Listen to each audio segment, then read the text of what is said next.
Monsieur le ministre-président, monsieur le ministre, chers collègues, je ne sais ce qu'il en est de vos ressentis, mais je trouve personnellement le travail parlementaire parfois frustrant, voire minant, par un manque de résultats rapides, palpables, significatifs au bénéfice de toute la population. Mais j'ose croire que ce ne sera pas le cas ici. Nous touchons en effet à une matière essentielle et même vitale, trop peu relayée, l'impact de nos modes de vie, de nos choix de consommation sur la santé. Et principalement pour les publics cibles que sont les femmes enceintes, les enfants, dont les plus vulnérables de 0 à 3 ans, et les adolescents. Aujourd'hui, je ne me plaindrai donc pas du verre vide, en tout cas pour cette matière-ci. Je suis en effet satisfaite et fière de porter la question des perturbateurs endocriniens, ces substances et composés chimiques qui altèrent le fonctionnement des systèmes hormonaux, au Parlement de Wallonie, avec déjà à ce jour une grande action concrète annoncée en fin de semaine dernière par notre ministre de l'Environnement et qui répond à une demande essentielle de notre résolution, mais j'y reviendrai. Je me permets d'aborder une échelle personnelle. Je tenais à redire que je suis ici pour Michel Gruson, décédé en 2012 d'un cancer du foie inexpliqué. Michel avait 64 ans, il avait toujours eu une vie saine et vivait à la campagne. Mon amie Colette, épouse de Michel, s'interrogeait déjà sur les impacts des pulvérisations des agriculteurs aux abords de leur jardin. La question était posée. On ne parlait pas encore des fameuses rues à cancer. Nous observons autour de nous ou subissons des cancers inexpliqués qui nous mettent dans le désarroi d'en ignorer la cause. Par ailleurs, en 2016, j'étais sensibilisée par le groupe Petit Hameau d'Elzel, composé de médecins, d'architectes, de scientifiques, d'environnementalistes qui m'ont les premiers interpellés sur la question des perturbateurs endocriniens. Ils sont allés jusqu'à me parler de baisse de QI chez les enfants. Il ne fallait quand même pas pousser le bouchon trop loin, pensais-je alors. C'est Christine Everards, qui coordonne le groupe, qui m'a sensibilisée à l'importance du biomonitoring, puisqu'elle, sa mère et sa fille avaient été testées et que sa fille présentait les concentrations en perturbateurs endocriniens les plus élevées. Enfin, la conférence d'Interenvironnement Wallonie en février 2017 à Namur, portée par Valérie Hauneux, a fait prendre conscience avec effarement de la réalité catastrophique et de l'omniprésence des PE, je dirais ça parfois à la place de perturbateurs endocriniens, exposée notamment par le professeur Bourguignon. En novembre 2017, Arte diffusait le document « Demain, tous crétins » qui ciblait l'impact des PE sur le quotient intellectuel, l'hyperactivité et l'autisme croissant chez nos enfants. Déjà habité par le catastrophisme climatique et terroriste, je découvrais alors l'extrême urgence chimique. Les perturbateurs endocriniens sont omniprésents dans notre environnement. Pesticides, plastiques, cosmétiques, produits d'entretien, retardateurs de flammes, etc. dans le monde du travail, l'industrie, l'agriculture et en milieu domestique. Rendez-vous compte, chers collègues, parmi les perturbateurs endocriniens les plus célèbres, on citera les pesticides organochlorés interdits, mais encore très présents dans les eaux surfaces, nappes phréatiques et sols. On les retrouve dans l'alimentation, notamment d'origine animale, tout comme les PCB utilisés autrefois dans des transformateurs électriques. Les retardateurs de flammes sont présents dans les objets ou matériaux de la vie quotidienne, comme les meubles, les fauteuils et canapés, matelas, rideaux, tapis, peintures, vernis, matériaux de construction, appareils électriques et électroniques, boîtiers d'ordinateurs, micro-ondes, jouets, habitacles de voitures. Les phtalates sont également omniprésents via les jouets pour enfants, certains emballages d'alimentation et films plastiques, les produits d'entretien, les imperméables, les chaussures, les produits de soins personnels, cosmétiques, shampoings, parfums, etc. L'air intérieur en contient aussi via des plastiques, comme les sols en vinyle, par exemple. On retrouve les parabènes dans les cosmétiques et produits d'hygiène corporelle, les médicaments et l'alimentation. Le benzophénone 3 est actif dans les crèmes solaires et les cosmétiques, dans les contenants alimentaires, les revêtements de surface en plastique, les polymères et adhésifs. Le bisphénol A est utilisé dans des matières plastiques, des emballages plastiques et dans certaines résines époxy, par exemple les boîtes de conserve, dans des canettes, des tickets de caisse. Enfin, le triclosan est un antibactérien utilisé en désinfection dans des produits d'entretien et comme agent de conservation dans les cosmétiques et produits de soins corporels, savon, dentifrice, bain de bouche, etc. Cette liste n'est pas exhaustive et s'allonge toujours davantage suite aux recherches scientifiques. Vous voyez donc que nous sommes en contact avec tous ces produits. Les perturbateurs endocriniens sont à l'origine de maladies et de troubles hormonaux graves. Il est important de les rappeler. Cancer, obésité, diabète, troubles de la puberté et de la reproduction, malformations génitales, troubles neurologiques, hyperactivité, perte de quotient intellectuel, autisme et autres. ils ont aussi un impact environnemental très préoccupant. En outre, au niveau européen, les coûts attribuables à ces perturbateurs sur la santé sont estimés à 157 milliards d'euros par an, soit environ 1,23% du PIB de l'Union européenne, c'est-à-dire plus que le montant total du budget européen dont on a tant parlé récemment. Travailler sur la question environnement-santé semblait trop vaste, trop imprécis. C'est par le biais des perturbateurs endocriniens que nous avons pu nous y plonger et développer une intention forte de lutter contre ce fléau sanitaire. Comme tout est relatif, nous pouvons considérer que nous avons travaillé à bonne cadence parlementaire. Il y a 1 an, après les mois de préparation, j'ai déposé avec mes collègues du groupe CDH une proposition de résolution relative aux perturbateurs endocriniens. Et il y a pile poil 2 mois que plusieurs sénateurs et moi présentions et faisions approuver en séance plénière au Sénat notre rapport d'information sur les perturbateurs endocriniens issu d'un long travail en commission à Bruxelles. Je me réjouis aujourd'hui de l'aboutissement de ce dossier à Namur, d'autant plus que le texte amendé a rassemblé l'unanimité en commission de l'environnement. Je tiens d'ailleurs à remercier Christine Defraigne, avec qui j'ai pu travailler sur ce même sujet au Sénat et qui s'est associée à ma démarche initiée en Wallonie et à mon texte. Je remercie également d'autres collègues du groupe PS et Écolo qui ont contribué à enrichir le texte, Christy Montréal et Mathieu Dalle, je dirais pour Hélène Reckmans. Merci donc pour cette collaboration très constructive, aux nombreuses et importantes consolidations apportées à la proposition d'origine, nourrie essentiellement par le travail de fond et ambitieux au Sénat. Cela démontre bien toute l'attention apportée à ce sujet très préoccupant, qui nécessite d'urgence une action efficace de la part de toutes et tous. Aujourd'hui, c'est donc également en ma qualité de sénatrice que je souhaite intervenir, puisque ce texte complet et précis, qui est soumis ce jour au vote, s'inscrit dans le prolongement des travaux d'audition minutieux que nous avons menés au Sénat pendant plusieurs mois. Je me permets d'insister sur ce point. Ces travaux ont abouti à un rapport d'information extrêmement riche, et que j'ai pu, en commission de l'environnement dernièrement, vous présenter. Une chose est certaine, sur un sujet aussi complexe que la lutte contre les perturbateurs endocriniens, il est plus que nécessaire de construire une collaboration efficace entre le niveau fédéral, les communautés et les régions, les communes, ainsi que l'Union européenne. En commission de l'environnement, nous avons eu l'honneur de recevoir le professeur Corinne Charlier de l'Université de Liège. Celle-ci a réalisé une étude sur un échantillon de 250 participants qui a mis en évidence que 85% des femmes enceintes présentent des traces de résidus de pesticides et qu'aucun individu n'est totalement exempt de la moindre trace de PE. En dose variable ou en effet cocktail, les substances chimiques affectent le développement des fœtus et des enfants de 0 à 3 ans prioritairement.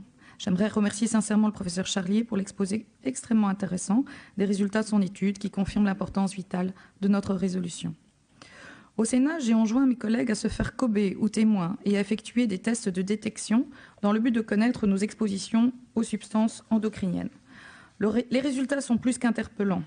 Ils nous ont été transmis avec des commentaires afin de réduire nos expositions à ces saloperies. Dans notre joyeuse inconscience, nous avons comparé nos scores, puisque pour ma part, j'explose certains seuils considérés maximum en parabènes et en benzophénone 3. Trop de savon, trop de cosmétiques, point d'interrogation. Cette fois, les gagnants sont ceux qui ont le moins de points. Cela dit, il s'agit d'une démarche de sensibilisation tout à fait sérieuse, qui bouleverse par une prise de conscience physique du phénomène. Il y a un avant et un après-test, et l'effet est direct dans nos choix de consommation. Le caddie n'est plus rempli de la même façon, sans rire. Il y a quelques jours, les résultats de l'étude Expo-Pesten ont démontré l'exposition des Wallons aux pesticides. D'autres études sont en cours en Wallonie. Lorsque l'on regarde ailleurs que dans notre nombril belge, on constate que de nombreuses études dressent un bilan sans concession des effets négatifs des perturbateurs endocriniens sur la santé et l'environnement. Le Danemark, la Suède ou la France, pour ne les prendre qu'en exemple, développent des stratégies fortes de lutte contre ces substances nocives. Vous l'avez compris, chers collègues, il s'agit d'un enjeu majeur et nous devons agir à la hauteur de cet enjeu.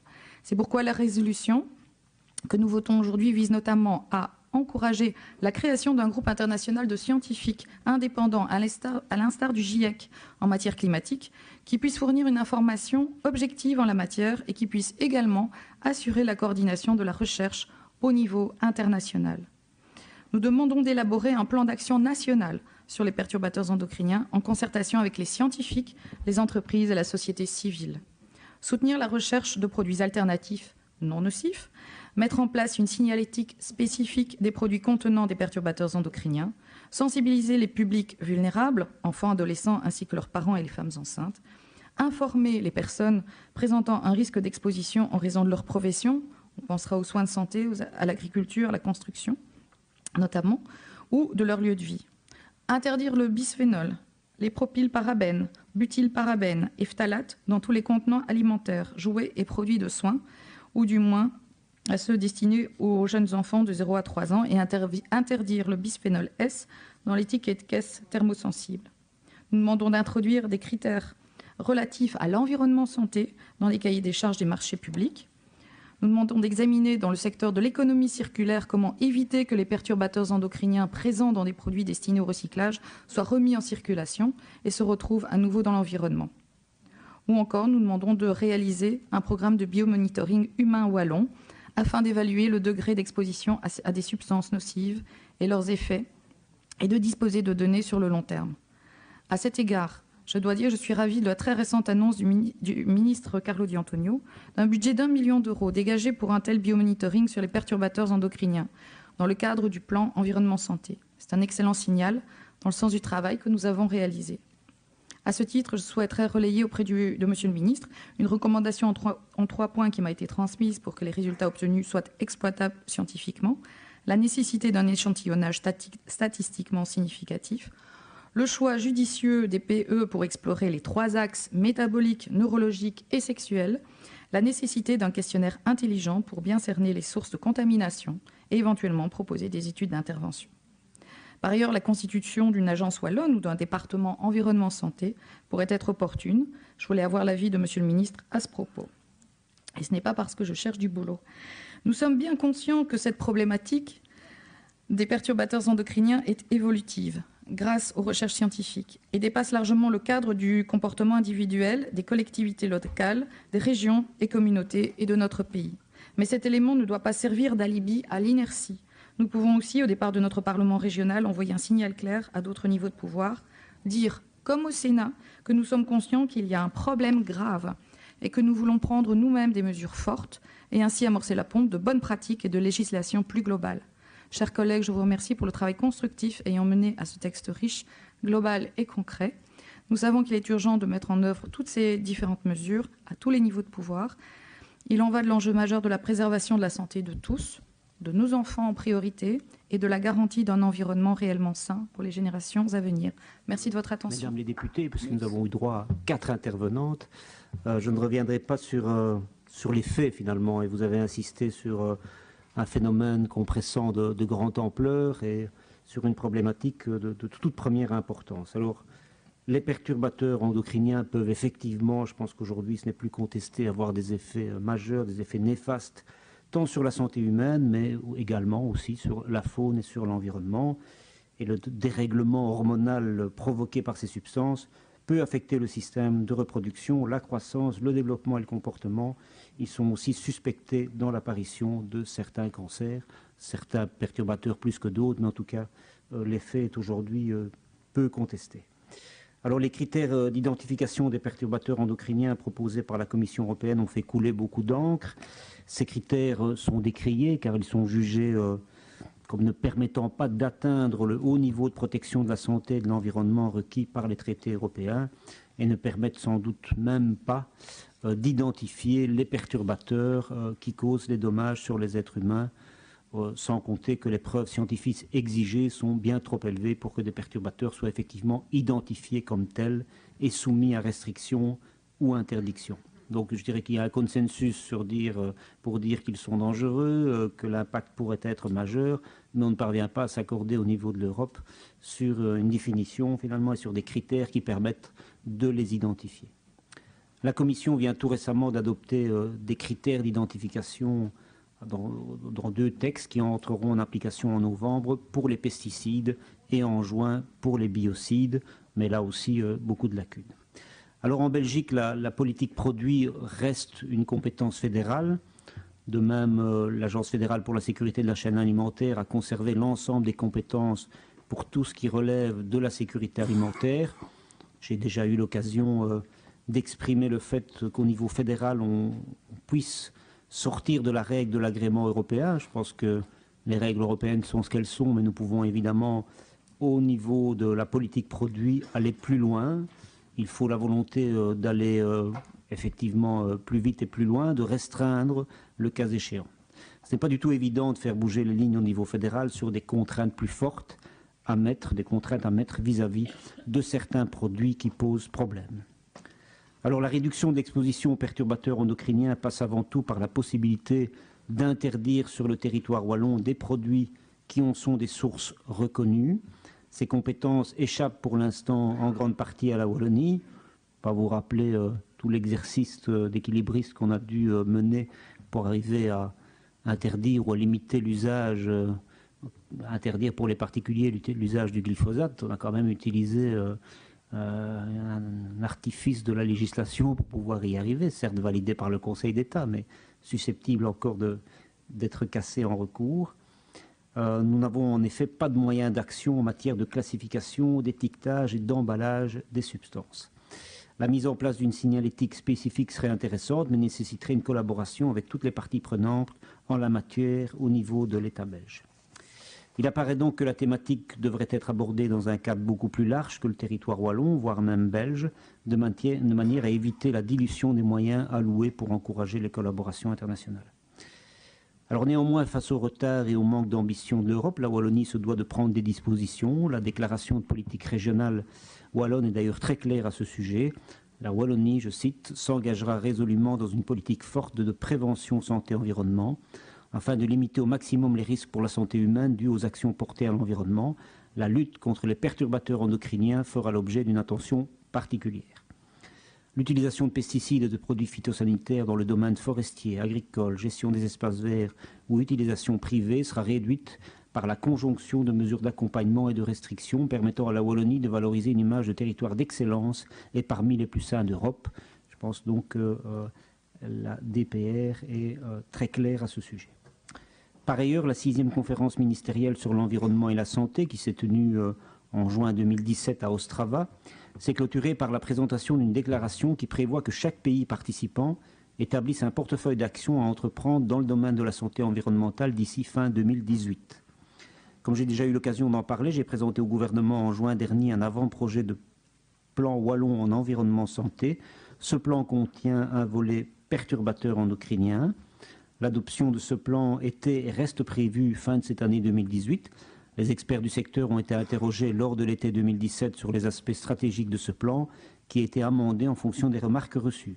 Une journée de retour et d'échange a eu lieu avec les mêmes experts pour débuter concrètement les aspects opérationnels du plan. Depuis fin mars, une consultation citoyenne a débuté à laquelle je vous invite d'ailleurs à participer. Cette consultation se terminera au mois d'août. Elle verra aborder de nombreuses thématiques du plan. Alors, des données concernant l'exposition de la population wallonne aux perturbateurs endocriniens manquent cruellement pour l'instant. Fort de ce constat et jugeant indispensable de remédier à cette situation, je m'y étais engagé lors du débat en commission.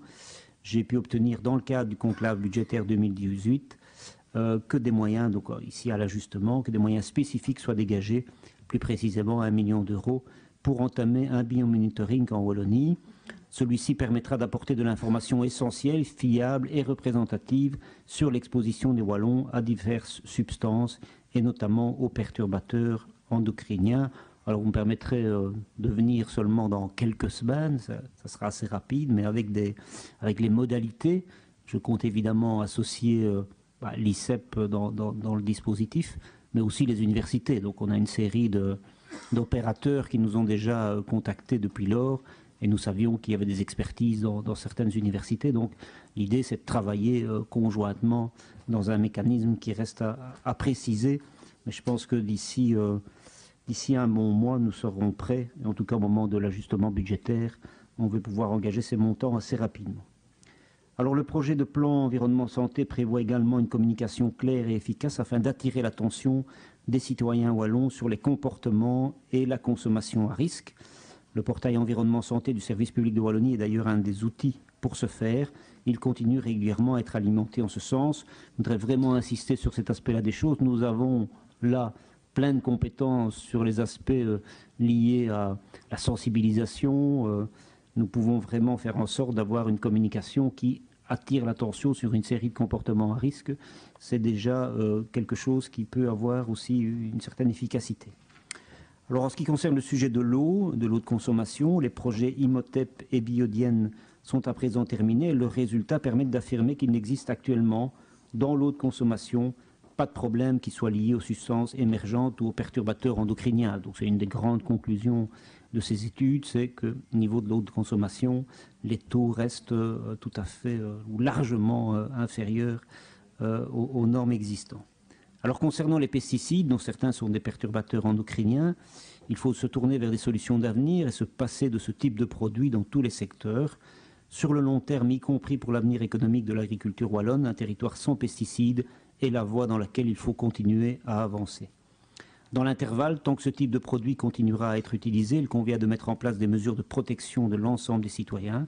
C'est ainsi que les normes de protection du public de l'arrêté appelé bande tampon sont en cours de révision car impraticables dans leur intitulé actuel.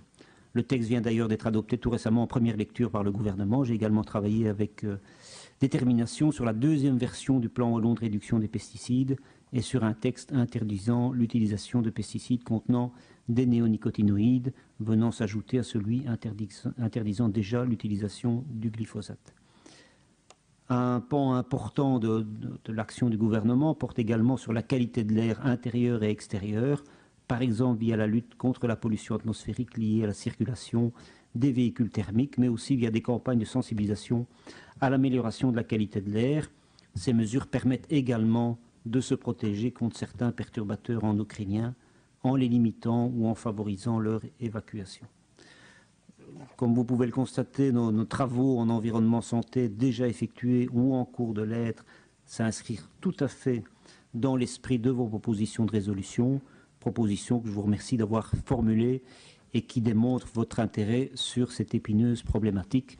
Je sais que Véronique Warou y travaillait depuis longtemps, mais le travail de l'ensemble des groupes parlementaires a été précieux. Je pense que nous avons un bon texte que j'aurai évidemment à cœur de mettre en œuvre.